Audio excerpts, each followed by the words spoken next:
সোয়াবিনের চপ বানানোর জন্য আমি প্রথমে এখানে কিছু মশলা তৈরি করে নেব। প্রথমে আমি 1 চামচি হলুদ, 1 চামচি জিরের গুঁড়ো, 1 চামচি ধনিয়া গুঁড়ো, হাফ চামচি মতো লঙ্কার গুঁড়ো আর হাফ চামচি মতো গরম মশলা একটা পাত্রে নিয়ে একটু হালকা আঁচে ভেজে নেব। বেশি ভাজতে যাবে না, তাহলে কিন্তু মশলাটা পুড়ে যেতে পারে। আবার একটু গরম মশলা দিলাম বেশি পরিমাণে। এবারে কিছু আলু আমি সেদ্ধ করে নিয়েছিলাম, আলুগুলোকে ভালো করে আমি মেখে নেব। আপনারা যেমন খাবেন সেরকম পরিমাণ মতো আলু নেবেন।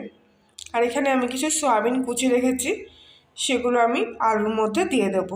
সয়াবিনগুলো ভালো করে হাত দিয়ে, ভিজানো সয়াবিন ভালো করে হাত দিয়ে কুচিয়ে কুচিয়ে রেখেছি। এখানে হাফ চামচি রসুন বাটা দেবো তার মধ্যে। রসুন বাটাটা কিন্তু একদমই কাঁচা, এটা দেওয়ার ফলে সুন্দর গন্ধ বেরোয়। আর ভেজে রাখা মশলাটাও সম্পূর্ণ দিয়ে দিলাম। হাফ চামচি মতো লবণ দেব। সব কিছু দেওয়া হয়ে গেছে, এবার আমি ভালো করে মেখে নেব। ডোটা আমার তৈরি হয়ে গেছে। আমি এবার এগুলোকে কিছুটা বল আকৃতি করব, কিছুটা আবার লম্বা চপের আকৃতিও করব। প্রথমটা আমি লম্বা আকৃতিই করলাম। দোকানে অনেক রকম শেপে বিক্রি হয়, তা আমি লম্বা করব, গোল করব, চ্যাপটা করব। আপনারা আপনাদের পছন্দ মতন করে নেবেন, শেপটা যেমন দেবেন। ছোট ছোট করে বানাচ্ছি যাতে খেতে ভালো লাগে।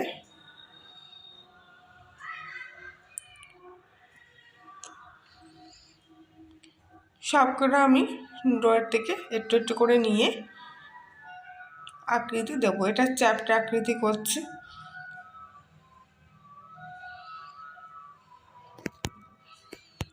সবকটা বল আমার রেডি হয়ে গেছে। এবার কিছুটা আমি ময়দা নিয়েছি। ময়দা কিন্তু লাগবেই, শুকনো ময়দা, কোনো জল দিয়ে মাখা না। বলগুলোকে আমি ময়দা দিয়ে একটা প্রোটেকশান দিচ্ছি, একটা কোট মতো পড়ছে, হালকা কোট, একদম বেশি মোটা করবে যাবেন না, জাস্ট একটু ওর উপরে নাড়িয়ে চাড়িয়ে নেবেন, দেখবেন গায়ে লেগে গেছে। এইভাবে আমি সবকটা বলের গায়ে ময়দা মাখিয়ে নিলাম। আপনারা চাইলে আটাও নিতে পারেন। কিছুটা বেসন নিয়েছি এখানে আমি, তাতে একটু সামান্য পরিমাণ লবণ দিয়ে দেবো। আর দেবো হাফ চামচি মতো হলুদ। হলুদটা কালারের জন্য দিচ্ছি, এতে কোনো টেস্ট হয় না। ভালো করে সবটা মিশিয়ে নেব। অল্প অল্প জল দিয়ে ব্যাটারটা তৈরি করে নেব। একসঙ্গে বেশি জল দিতে যাবেন না, তাহলে কিন্তু একদমই পাতলা হয়ে যেতে পারে। ব্যাটারটা আমার পুরো তৈরি হয়ে গেছে, দেখুন, না ঘন না পাতলা হয়েছে, আর একদম স্মুথ ব্যাটার তৈরি হয়েছে, একদম কোনো খিস নেই এতে।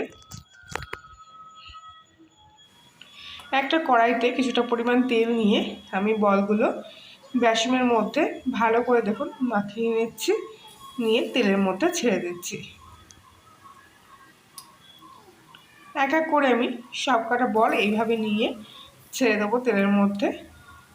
এই সময় গ্যাসের ফ্লেমটা মিডিয়ামে রাখবেন, একেবারে হাইতে দেবেন না, তাহলে ওপরটা ভাজা হয়ে যাবে কিন্তু ভিতরটা কিন্তু কাঁচা থাকতে পারে।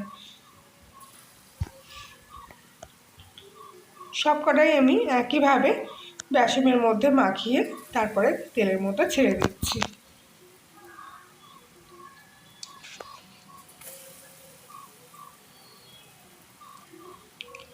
সবকটা বল এক পিঠ ভাজা হওয়া অবধি অপেক্ষা করব।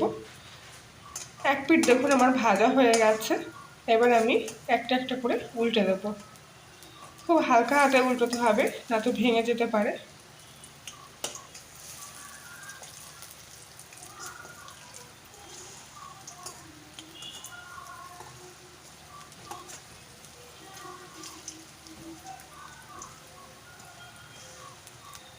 সবকটা বল আমার উল্টে দেওয়া হয়ে গেছে।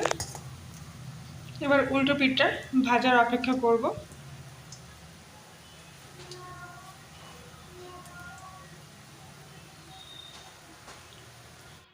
কিছুক্ষণ পর দেখুন আমার সবকটা বলই দু পিঠ ভাজা হয়ে গেছে। এবার আমি তেল থেকে ছেঁকে নিয়ে বলগুলো তুলে নেব। সয়াবিনের চপগুলো কিন্তু পুরো খাস্তা মুচমুচে হয়েছে, দেখলেই বুঝতে পারছেন।